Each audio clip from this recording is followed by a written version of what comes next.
केंद्रीय गृह मंत्री अमित शाह का वखवादियों को सख्त सुनेहा। बोले देश विरोधी गतिविधियों नहीं किया जाएगा बर्दाश्त, सख्ती नाल लवांगे एक्शन।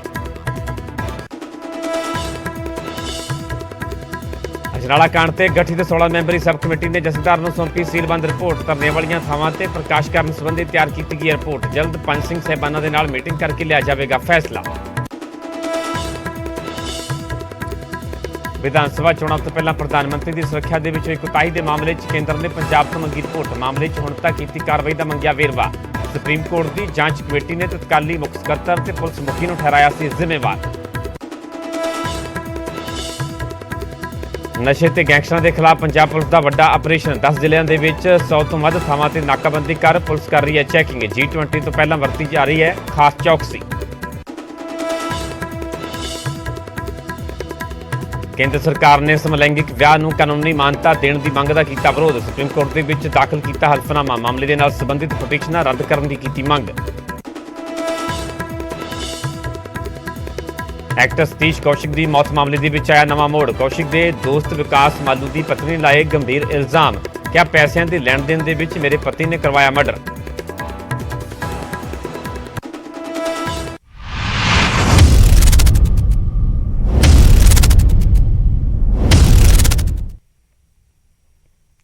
सत श्री अकाल, तुसीं वेख रहे हो न्यूज़ 18 पंजाब हरियाणा। मैं परमिंदर सिंह तेजा। सारे दर्शकों का बुलेटिन स्वागत है। शुरुआत करांगे वड्डी खबर तो। समलैंगिक विआह नूं मानता देने की मंग दा यह पूरा मामला है। केंद्र सरकार ने सुप्रीम कोर्ट दे विच जवाब दाखिल किया है। केंद्र ने सारियां 15 पटिशनां का विरोध किया है। समलैंगिक विआह नूं मंजूरी नहीं दी जा सकती। केंद्र का कहना है कि समलैंगिक विआह नूं मंजूरी नहीं दी जा सकती। मामले के नाल संबंधित पटिशनां रद्द होण केंद्र के वल्लों यह मंग रखी गई। हुण मामले के विच कल अगली सुनवाई होगी। सो समलैंगिक विआह नूं मानता देने की मंग दे नाल जुड़ी हुई ये वड्डी खबर है। केंद्र सरकार ने सुप्रीम कोर्ट के विच जवाब दाखिल किया है। केंद्र ने सारियां 15 पटिशनां का विरोध किया है। केंद्र का कहना है कि समलैंगिक विआह नूं मंजूरी नहीं दी जा सकती। मामले नाल संबंधित पटिशनां रद्द होण केंद्र के वल्लों सारियां पटिशनां रद्द करने की मंग की गई है। तो हुण मामले के विच कल नूं अगली सुनवाई होगी।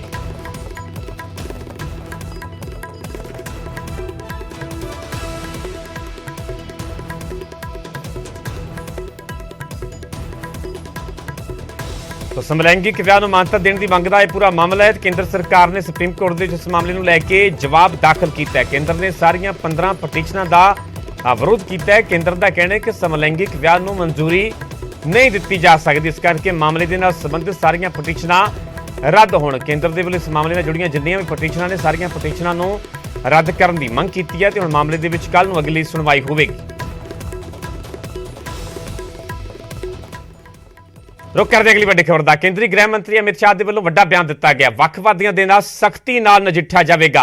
अमित शाह के वल्लों साफ साफ कहा गया कि जिहड़े भी वखवादी ने उन्हां दे नाल सख्ती नाल सरकार दे वल्लों नजिठा जाएगा। देश विरोधी गतिविधियों को बर्दाश्त नहीं किया जाएगा। अतवाद ते मोदी सरकार की जीरो टॉलरेंस की नीति जारी रहेगी। हैदराबाद के दरअसल CISF के 55वें स्थापना दिवस मौके अमित शाह के वल्लों यह वड्डा बयान दिता गया। वखवादियों को सख्त सुनेहा केंद्रीय गृह मंत्री को दिता गया। साफ साफ कहा गया कि वखवादियों के नाल सख्ती नाल नजिठिया जाएगा। देश विरोधी गतिविधियों को बर्दाश्त नहीं किया जाएगा। अतवाद ते मोदी सरकार की जीरो टॉलरेंस की नीति जारी रहेगी। अमित शाह के वल्लों वखवादियों को यह सख्त सुनेहा दिता गया।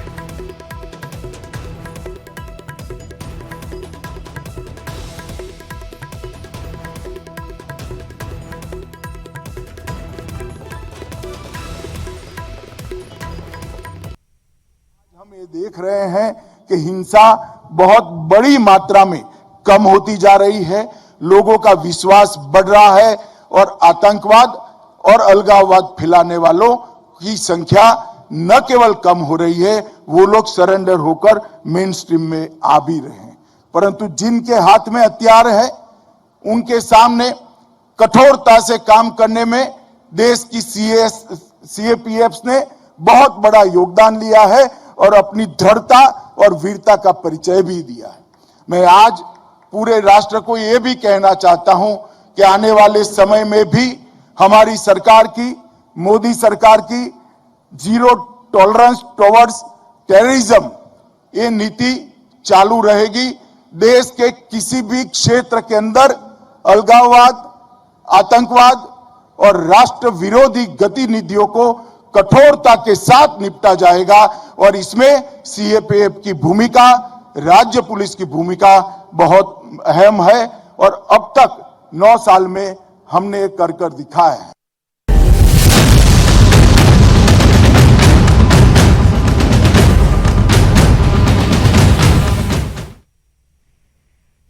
ਅੱਗੇ ਵਧਾਂਗੇ ਤੇ ਗੱਲ ਕਰਾਂਗੇ ਸੀਲਬੰਦ ਰਿਪੋਰਟ ਦੀ। ਅਜਨਾਲਾ ਕਾਂਡ ਤੇ ਗਠਿਤ ਕਮੇਟੀ ਨੇ ਜਥੇਦਾਰ ਨੂੰ ਆਪਣੀ ਰਿਪੋਰਟ ਸੌਂਪ ਦਿੱਤੀ ਹੈ। ਕਮੇਟੀ ਨੇ ਜਥੇਦਾਰ ਨੂੰ ਸੀਲਬੰਦ ਰਿਪੋਰਟ ਸੌਂਪੀ ਹੈ। ਧਰਨੇ ਵਾਲੀਆਂ ਥਾਵਾਂ ਤੇ ਸ੍ਰੀ ਗੁਰੂ ਸਾਹਿਬ ਜੀ ਦਾ ਸ੍ਰੀ ਗੁਰੂ ਗ੍ਰੰਥ ਸਾਹਿਬ ਜੀ ਦਾ ਪ੍ਰਕਾਸ਼ ਕਰਨ ਸੰਬੰਧੀ ਇਹ ਰਿਪੋਰਟ ਤਿਆਰ ਕੀਤੀ ਗਈ ਹੈ। ਵੱਖ-ਵੱਖ ਸੰਸਥਾਵਾਂ, ਜਥੇਬੰਦੀਆਂ ਤੇ ਨਿਹੰਗ ਸਿੰਘ ਸੰਪਰਦਾਵਾਂ ਦੇ ਮੁਖੀਆਂ ਨੇ ਸਰਬਸੰਮਤੀ ਦੇ ਨਾਲ ਇਹ ਰਿਪੋਰਟ ਤਿਆਰ ਕੀਤੀ ਹੈ। ਅਜਨਾਲਾ ਕਾਂਡ ਤੋਂ ਬਾਅਦ ਜਥੇਦਾਰ ਨੇ ਦਰਅਸਲ 16 ਮੈਂਬਰੀ ਕਮੇਟੀ ਦਾ ਗਠਨ ਕੀਤਾ ਸੀਗਾ ਤੇ ਹੁਣ ਜਲਦ 5 ਸਿੰਘ ਸਾਹਿਬਾਨਾਂ ਦੇ ਨਾਲ ਰਿਪੋਰਟ ਨੂੰ ਲੈ ਕੇ ਚਰਚਾ ਕੀਤੀ ਜਾਵੇਗੀ। ਕਿਹਾ ਜਾ ਰਿਹਾ ਹੈ ਕਿ 14 ਮਾਰਚ ਨੂੰ ਜਥੇਦਾਰ ਦੀ ਅਗਵਾਈ ਦੇ ਵਿੱਚ ਹੋਣ ਵਾਲੇ ਵੱਡੇ ਧਾਰਮਿਕ ਸਮਾਗਮ ਦੇ ਵਿੱਚ ਇਸ ਰਿਪੋਰਟ ਨੂੰ ਲੈ ਕੇ ਜਥੇਦਾਰ ਦੇ ਵੱਲੋਂ ਕੋਈ ਵੱਡਾ ਐਲਾਨ ਕੀਤਾ ਜਾ ਸਕਦਾ ਹੈ। ਹੁਣ ਵੱਡਾ ਸਵਾਲ, ਸਭ ਤੋਂ ਪਹਿਲਾਂ ਵੱਡਾ ਸਵਾਲ ਤੇ ਹੈ ਕਿ ਆਖਿਰਕਾਰ ਇਸ ਰਿਪੋਰਟ ਦੇ ਵਿੱਚ ਹੈ ਕੀ। ਸੀਲਬੰਦ ਰਿਪੋਰਟ ਜਿਹੜੀ ਕਿ ਜਥੇਦਾਰ ਨੂੰ ਸੌਂਪੀ ਗਈ ਹੈ ਉਸ ਦੇ ਵਿੱਚ ਕਿਹੜੇ-ਕਿਹੜੇ ਮੁੱਖ ਤੱਥ ਜਿਹੜੇ ਉਹ ਸਾਹਮਣੇ ਆਏ ਨੇ, ਤੱਥਾਂ ਦਾ ਜ਼ਿਕਰ ਕੀਤਾ ਗਿਆ। ਤੇ ਦੂਜਾ ਵੱਡਾ ਸਵਾਲ ਹੈ ਕਿ ਆਖਿਰਕਾਰ ਹੁਣ 5 ਸਿੰਘ ਸਾਹਿਬਾਨਾਂ ਦੀ ਇਕੱਤਰਤਾ ਦੇ ਦੌਰਾਨ ਕਿਹੜਾ ਵੱਡਾ ਫੈਸਲਾ ਲਿਆ ਜਾਂਦਾ ਹੈ ਅਜਨਾਲਾ ਕਾਂਡ ਨੂੰ ਲੈ ਕੇ, ਜਾਂ ਹੋਰ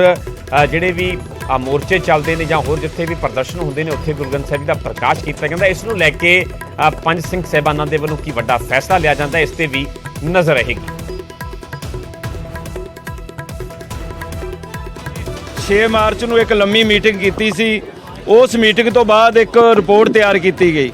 ਉਹ ਰਿਪੋਰਟ ਜਿਹੜੀ ਅੱਜ ਸੀਲਬੰਦ ਲਿਫਾਫੇ ਦੇ ਵਿੱਚ ਸ੍ਰੀ ਅਕਾਲ ਤਖਤ ਸਾਹਿਬ ਜੀ ਦੇ ਜਥੇਦਾਰ ਸਾਹਿਬ ਜੀ ਨੂੰ ਸੌਂਪ ਦਿੱਤੀ ਹੈ ਔਰ ਜਥੇਦਾਰ ਸਾਹਿਬ ਜੀ ਆਉਂਦੇ ਦਿਨਾਂ ਵਿੱਚ 5 ਸਿੰਘ ਸਾਹਿਬਾਨ ਦੀ ਮੀਟਿੰਗ ਬੁਲਾ ਕੇ ਇਸ ਦਾ ਫੈਸਲਾ ਕਰਨਗੇ ਕਿ ਉਹਨਾਂ ਨੇ ਇਸ ਕਮੇਟੀ ਦੀ ਸਿਫਾਰਿਸ਼ ਦੇ ਉੱਤੇ ਕੀ ਆਪਣਾ ਫੈਸਲਾ ਦੇਣਾ। ਦੇਖੋ, ਕਮੇਟੀ ਦੇ ਸਾਹਮਣੇ ਸਾਰੇ ਪੱਖ ਆਏ। ਗੁਰੂ ਗ੍ਰੰਥ ਸਾਹਿਬ ਜੀ ਧਰਨਿਆਂ, ਮੁਜ਼ਾਹਰਿਆਂ, ਜਿੱਥੇ ਰੋਸ ਪ੍ਰਦਰਸ਼ਨ ਨੇ ਜਾਂ ਹੋਰ ਵਿਵਾਦਿਤ ਥਾਵਾਂ ਤੇ ਕੀ ਉੱਥੇ ਲੈ ਕੇ ਜਾਣੇ ਜਾਇਜ਼ ਨੇ ਜਾਂ ਨਹੀਂ, ਉਸ ਸਬੰਧ ਦੇ ਵਿੱਚ ਸਾਰਿਆਂ ਨੇ ਆਪਣੇ ਵਿਚਾਰ ਜਿਹੜੇ ਸਾਨੂੰ ਲਿਖਤੀ ਰੂਪ ਵਿੱਚ ਹੀ ਦਿੱਤੇ। ਆ ਸਾਰੇ ਰਜਿਸਟਰ ਦੇ ਵਿੱਚ ਵੀ ਉਹ ਦਰਜ ਨੇ ਔਰ ਅਲੱਗ-ਅਲੱਗ ਜਿਹੜੇ ਉਹਨਾਂ ਨੇ ਆਪਣੇ ਵਿਚਾਰ ਦਿੱਤੇ ਸੀ। ਕਿਸੇ ਨੇ 2 ਸਫ਼ੇ ਦੇ, ਕਿਸੇ ਨੇ 3 ਸਫ਼ੇ ਦੇ, ਕਿਸੇ ਨੇ 5 ਪੁਆਇੰਟ, ਕਿਸੇ ਨੇ 10 ਪੁਆਇੰਟ। ਉਹ ਸਾਰੇ ਪੁਆਇੰਟ ਜਿਹੜੇ ਨਾਲ ਨੱਥੀ ਕਰਕੇ ਰਿਪੋਰਟ ਦੇ ਗਿਆਨੀ ਹਰਪ੍ਰੀਤ ਸਿੰਘ ਜੀ ਨੂੰ ਅੱਜ ਸੌਂਪ ਦਿੱਤੀ। ਇਹ ਕਹੋਗੇ ਕਿ ਇਹ ਕੀ ਕਿਹਾ ਗਿਆ, ਉਹ ਜਿਹੜਾ ਅੰਤਿਮ ਫੈਸਲਾ ਉਹ ਸ੍ਰੀ ਅਕਾਲ ਤਖਤ ਸਾਹਿਬ ਜੀ ਦੇ ਜਥੇਦਾਰ ਸਾਹਿਬ ਹੀ ਦੱਸ ਸਕਦੇ ਨੇ। ਦੇਖੋ, ਮੇਰੀ ਨਿੱਜੀ ਰਾਏ ਹੈ, ਉਸ ਤੋਂ ਪਹਿਲਾਂ ਜ਼ਰੂਰ ਜੋ ਮਰਜ਼ੀ ਹੋ ਸਕਦੀ ਹੈ, ਲੇਕਿਨ ਜਦੋਂ ਸਬ ਕਮੇਟੀ ਬਣਾ ਦਿੱਤੀ ਗਈ ਸ੍ਰੀ ਅਕਾਲ ਤਖਤ ਸਾਹਿਬ ਜੀ ਦੇ ਜਥੇਦਾਰ ਨੇ, ਤਾਂ ਫਿਰ ਮੇਰੇ ਆਪਣੇ ਨਿੱਜੀ ਵਿਚਾਰ ਜਿਹੜੇ ਉਹ ਬਿਲਕੁਲ ਪਾਸੇ ਰਹਿ ਜਾਂਦੇ ਆ। ਮੈਂ ਇਹ ਵਿਚਾਰ ਉਦੋਂ ਦੇ ਸਕਦਾ ਜਦੋਂ ਸ੍ਰੀ ਅਕਾਲ ਤਖਤ ਸਾਹਿਬ ਜੀ ਦੇ ਜਥੇਦਾਰ ਸਾਹਿਬ ਕੋਈ ਫੈਸਲਾ ਕਰਕੇ ਕੌਮ ਨੂੰ ਸੁਣਾ ਦੇਣਗੇ। ਫਿਰ ਮੈਂ ਕਹਿ ਸਕਦਾ ਕਿ ਵਾਕਿਆ ਹੀ ਇਹ ਰਿਪੋਰਟ ਦੇ ਮੁਤਾਬਕ ਫੈਸਲਾ ਲਿਆ ਗਿਆ ਹੈ ਜਾਂ ਰਿਪੋਰਟ ਦੇ ਤੋਂ ਬਾਹਰ ਹੋ ਕੇ ਫੈਸਲਾ।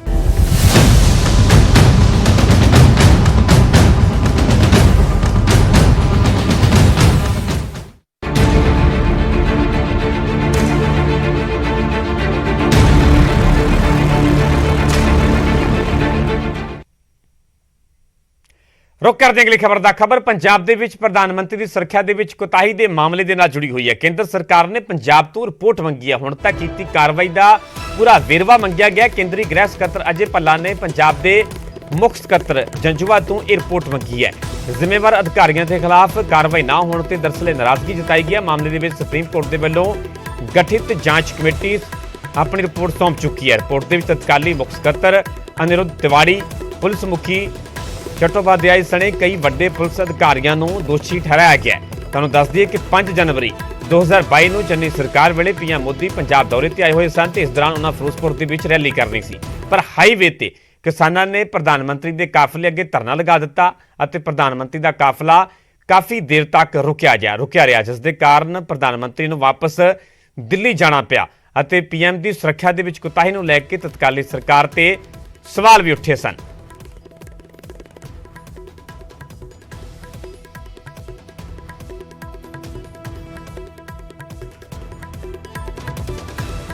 प्रधानमंत्री की सुरक्षा च होई कोताही दे चलदे केंद्र ने हुण एक्शन टेकन रिपोर्ट जिहड़ी है वो पंजाब दे चीफ सैकटरी तो मंग ली है।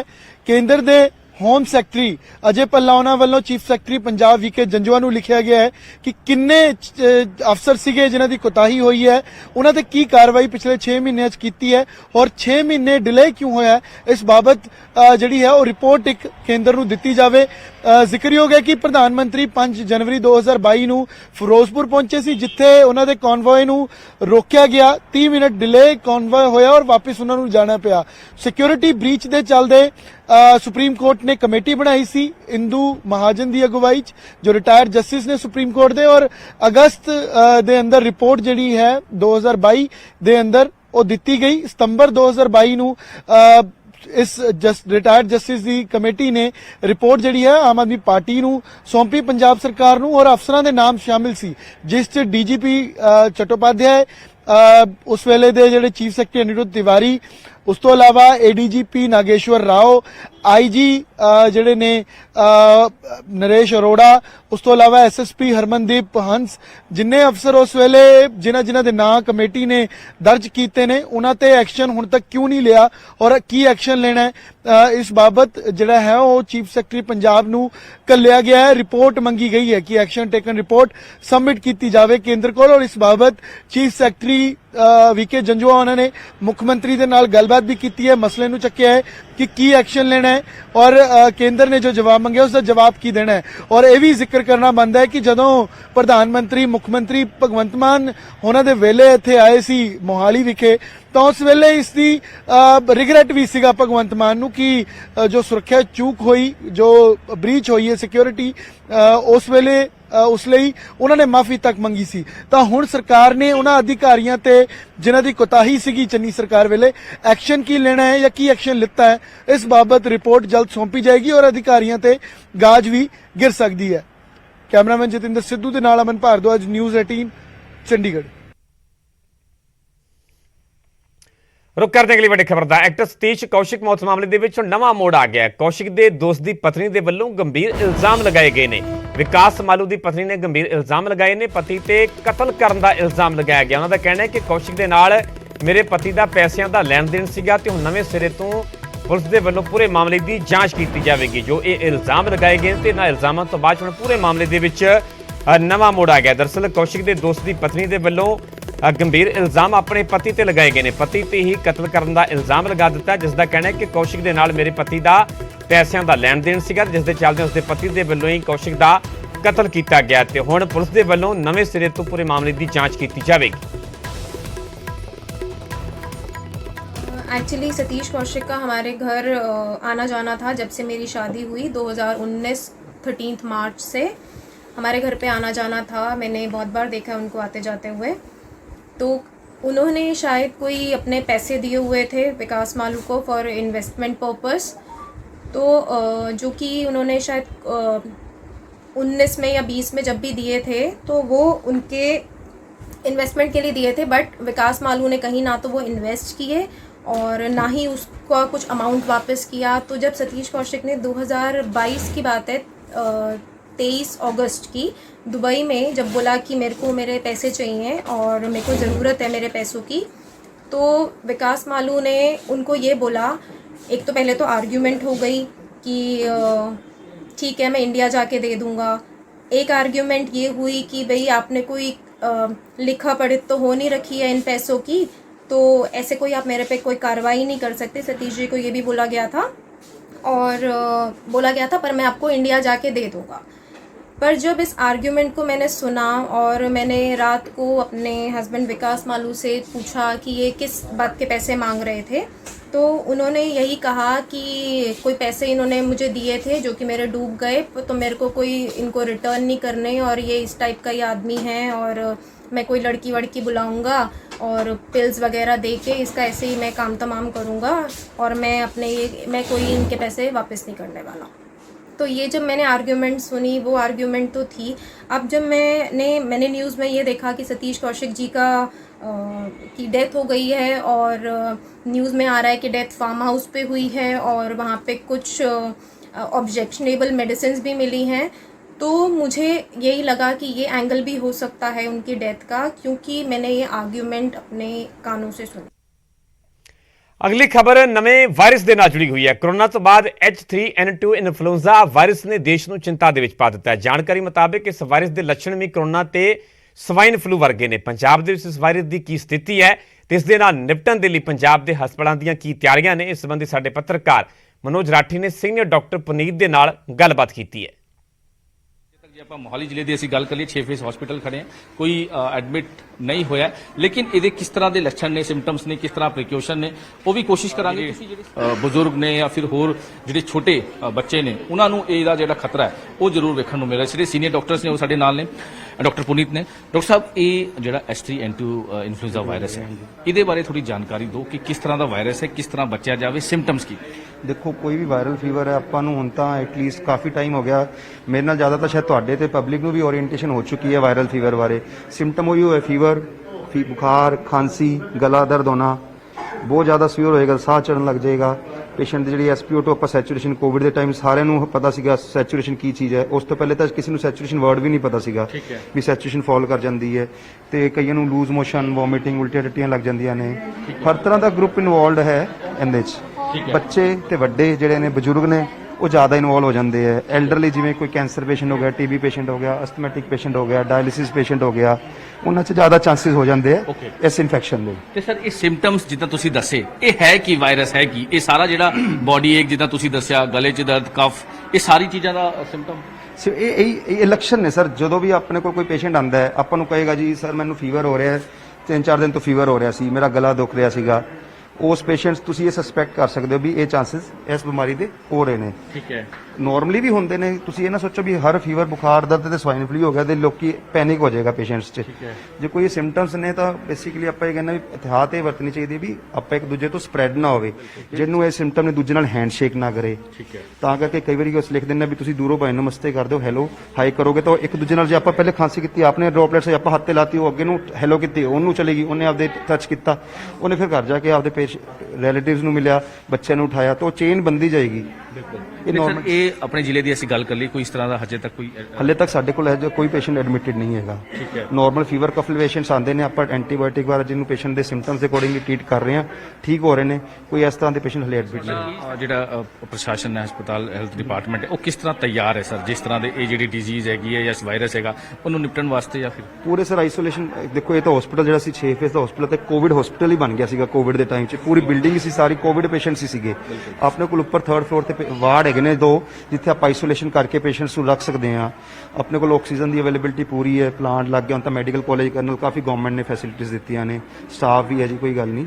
ਤਾਂ ਪ੍ਰੀਪੇਅਰਡ ਵੈਸੇ ਤਾਂ ਪਰਮਾਤਮਾ ਕਰੇ ਅਜਾ ਕੋਈ ਨਾ ਆਏ, ਲੇਕਿਨ ਆਪਣੇ ਕੋਲ ਐਸ ਸੱਚ ਬੈੱਡਸ ਵੀ ਨੇ, ਮੈਡੀਸਿਨਸ ਵੀ ਹੈ। ਤਾਂ ਬਿਲਕੁਲ ਜਿੱਦਾਂ ਸੀਨੀਅਰ ਡਾਕਟਰਸ ਨੇ ਉਹਨਾਂ ਨੇ ਜਿਹੜੀ ਜਾਣਕਾਰੀ ਦਿੱਤੀ ਹੈ ਕਿ ਬਹੁਤ ਜ਼ਰੂਰੀ ਹੈਗਾ ਕਿ ਜਿਹੜਾ ਇਸ ਤਰ੍ਹਾਂ ਦਾ ਜਿਹੜਾ ਵਾਇਰਸ ਹੈ, ਇਸ ਤਰ੍ਹਾਂ ਦੀ ਜਿਹੜੀ H3N2 ਜਿਹੜਾ ਇਨਫਲੂਐਂਜ਼ਾ ਹੈ, ਉਹਨੂੰ ਕਿਸ ਤਰ੍ਹਾਂ ਬਚਿਆ ਜਾਵੇ, ਕਿਉਂਕਿ ਹਰਿਆਣਾ 'ਚ ਇਹਦੇ 'ਚ ਕਈ ਕੇਸਿਸ ਆ ਚੁੱਕੇ ਨੇ। ਇਸ ਕਰਕੇ ਲੋਕਾਂ ਨੂੰ ਲਗਾਤਾਰ ਡਾਕਟਰਸ ਵੱਲੋਂ ਵੀ ਜਿਹੜਾ ਹੈਗਾ ਉਹ ਬਾਰ-ਬਾਰ ਹਿਦਾਇਤਾਂ ਦਿੱਤੀ ਜਾ ਰਹੀ। ਸਾਡੀ ਵੀ ਕੋਸ਼ਿਸ਼ ਹੈ ਕਿ ਤੁਹਾਨੂੰ ਅਪਡੇਟ ਜਿਹੜੀ ਹੈ ਉਹ ਦਿੱਤੀ ਜਾਣ। ਮੋਹਾਲੀ ਤੋਂ ਕੈਮਰਾਮੈਨ ਵਿਨੋਦ ਕੁਮਾਰ ਨਾਲ ਮਨੋਜ ਰਾਠੀ, ਨਿਊਜ਼ 18 ਪੰਜਾਬ।